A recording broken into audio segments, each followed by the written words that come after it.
Hello everybody, a very warm welcome to all of you. Hi guys, this is me Vani Mehra and I welcome you all to Vani Academy.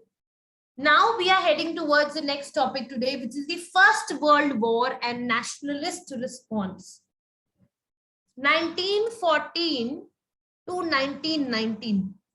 This is the period that I'm going to talk about today. 1914 से 1919 तक की हम बात करने वाले हैं.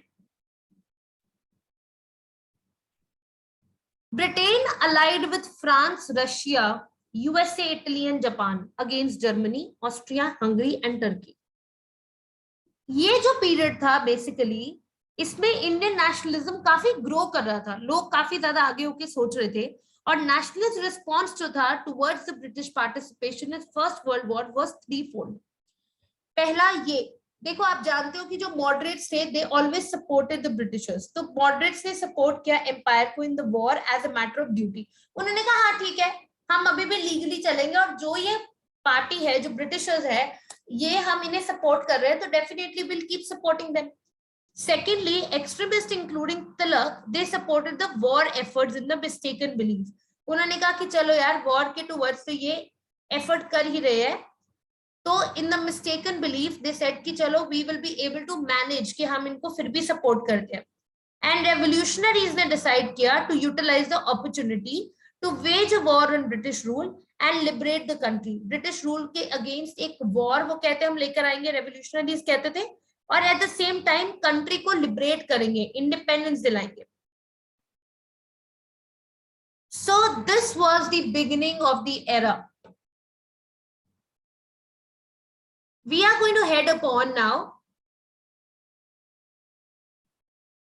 the most important aspect over here, which is that during this era there was a home rule league movement which started. There were two home rule leagues launched. Tilak had launched the Indian Home Rule League in April 1916 at Belgaum. Annie Besant launched the Home Rule League in September 1916 at Madras, and they had the common objective of achieving self-government in India. है क्या Home Rule League? What is it about? They wanted to have self-government. Hindustan के अंदर खुद की सरकार होनी चाहिए, ये सबसे बड़ा इनका मोटिव था. इसके पीछे कुछ फैक्टर्स थे. फॉर एग्जाम्पल, पहला ये था कि एक section of nationalist felt that popular pressure was required to attain concession from the government. Secondly, moderates were disillusioned with the Morley Minto reforms. उनको लगा कि ठीक है कुछ अच्छा हो जाएगा. और people जो थे they were feeling the burden of wartime misery caused by high taxation and a rise in prices. War का जो कॉन्सिक्वेंस है वो हमेशा गलत होता है. प्राइसेस बढ़ना और उसके बाद लोगों को रिप्रेशन फेल्ट करना, पावर्टी या अनएम्प्लॉयमेंट या खाने की भूखमरी होना, ये सब चीजें वॉर का कॉन्सिक्वेंस होता है. And the war being fought among the major imperialist powers of the day had, backed by naked propaganda against each other, exposed the myth of white superiority. And Tilak was ready to assume leadership after his release in June 1914 and had made conciliatory gestures to the government, reassuring.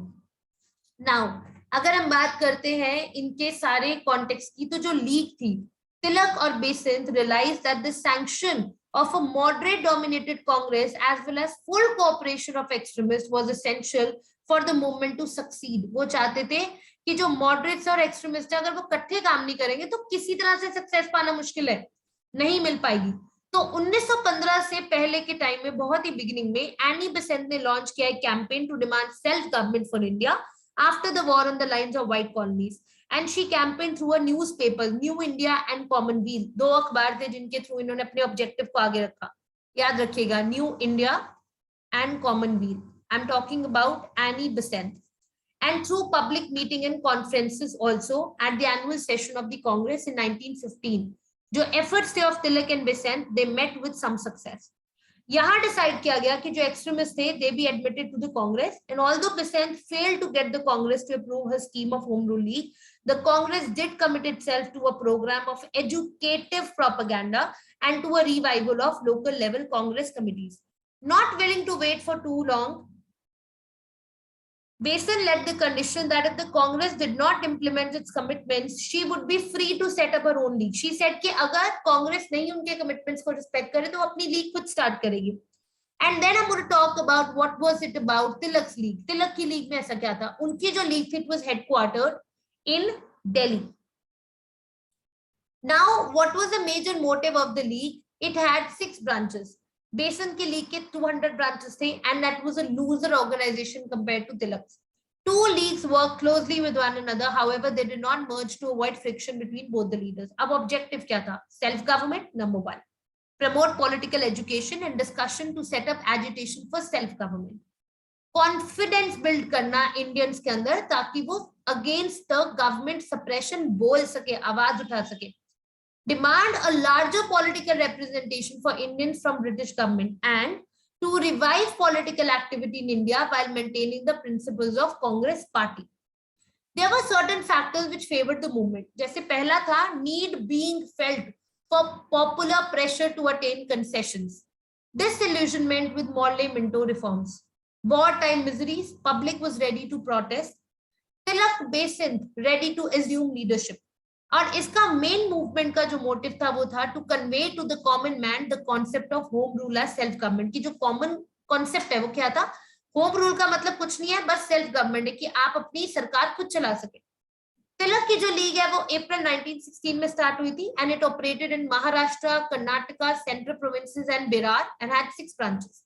Besant ने start की थी 1916 में सितंबर में जाके और इन्होंने operate की थी पूरे इंडिया में 200 ब्रांचेस. जो लीग्स थी they were joined by others including moderate congressmen in the later stage. What were the methods which were used at this time? पहली बात ये चाहते थे कि हम डिस्कशन करें, लोगों को बताएं, लोगों से पूछे, उनका एक पर्सपेक्टिव ले. जब भी आप किसी से कुछ डिस्कस करते हो तो आपको उनका पर्सपेक्टिव समझ में आता है, आपको पता लगता है कि आपके गोल्स उनके गोल से मिलते हैं कि नहीं. क्योंकि अगर दो लोगों के गोल्स नहीं मिलते हैं, दो ऑर्गेनाइजेशंस के गोल्स नहीं मिलते हैं तो काम करना मुश्किल है. सेकेंडली रीडिंग रूम्स, लोगों को बिठा के पढ़ाया जाए, उन्हें बताया जाए कि क्या थ्योरी है, क्यों हम ये काम कर रहे हैं. Propaganda through public meeting. Public meeting is the most important means. आप लोगों को पब्लिक गैदरिंग में अगर कुछ समझाओगे तो उनको समझ में आएगा. न्यूज़पेपर्स, अखबार एक बहुत इंपॉर्टेंट मीडियम था तब भी और आज भी.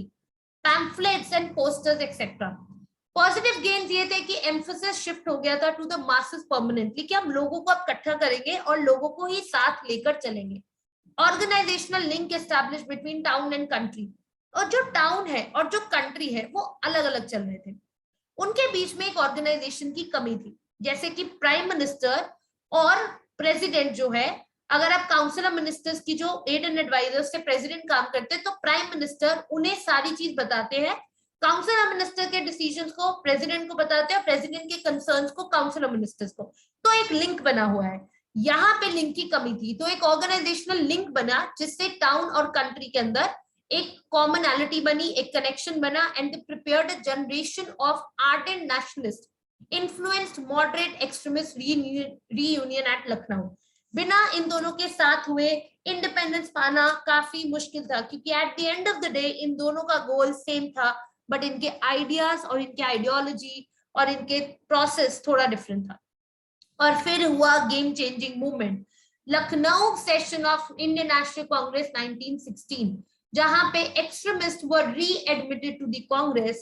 मुस्लिम League and Congress put up joint demand under the Lucknow pact and Congress accepted the League's position on separate electorates. उन्होंने कहा ठीक है, रख लो सेपरेट इलेक्टोरेट, कोई दिक्कत नहीं है, हमें इस चीज से कोई फर्क नहीं पड़ता.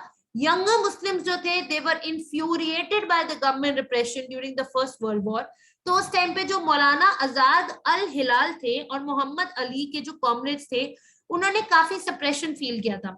while the leaders such as Ali brothers, Maulana Azad and Hasrat Mohani faced internment. तो ये जनरेट करके गया एक anti imperialist sentiments among the young party also. ये जो पैक्ट था ये अपने आप में बहुत इंपॉर्टेंट था. क्यों? क्योंकि इसके अंदर गवर्नमेंट डिक्लेयर करी थी that it would confer self government on Indians eight an early day, or the representative assemblies at central as well as provincial level should be further expanded with an elected majority and more powers given to them. The legislative council term that should be 5 years and the salary of Secretary of State for India should be paid by British Treasury and not drawn from Indian funds. Half जो members होंगे viceroy के और provincial governors के executive council के they should be Indians. तो ये था. अब मॉन्टेग्यू की क्या थी स्टेटमेंट की importance? Attainment of self government for Indians became a government policy. ये इंपॉर्टेंस थी मॉन्टेग्यू की स्टेटमेंट की. मैं आपको बताना चाहूंगी कि जो मोंटाग्यू स्टेटमेंट है वो अपने आप में लेकर आती है इंडियन ऑब्जेक्शंस भी, क्योंकि अब उन्होंने ये बोला कि demand by nationalist for self government और home rule could not be termed as seditious since attainment of self government for Indians now become a government policy. So unlike Morley's statement in 1909 that the reforms were not intended to give self government, Morley ने कहा 1909 में कि हम कोई self government नहीं देना चाहते, but Montagu ने कहा कि ये government की policy है. So in the use of the term responsible government was implied the condition that rulers were to be answerable to elected representatives and not only to the imperial government in London. और इसी के साथ साथ में you can understand that in order that executive be made responsible in some measure, elected assemblies whose size and proportion of elected members in which was going to be increased in any case, concept जो था diarchy का, the concept of diarchy was to be evolved. India ने objection लगाई कि कोई time frame नहीं दिया गया, इनकी बात जो इन्होंने बोली है सेल्फ गवर्नमेंट एक गवर्नमेंट पॉलिसी, तो कब बताओगे हमें, कब करोगे? Secondly, government alone was to decide the nature and timing of advance towards a responsible government, and Indians were resentful that the British would decide that was good and was the bad for Indians, क्योंकि हमें नहीं पता था कि ये कब करेंगे ये चीज. इसलिए मोंटेग्यू की जो स्टेटमेंट है ये अपने आप में काफी ज्यादा उस टाइम पे इस तरह से बन गई थी अनप्रेडिक्टेबल, क्योंकि हमें नहीं पता था कि ये कब ऑब्जेक्टिव पूरा होगा कि गवर्नमेंट हमें सेल्फ गवर्नमेंट एक्चुअली देगी. So with this, we end this particular video. Thank you so much. I'm describing all these big chapters into the small summaries for all of you to revise very quickly for whatever purpose or whatever examination you are giving.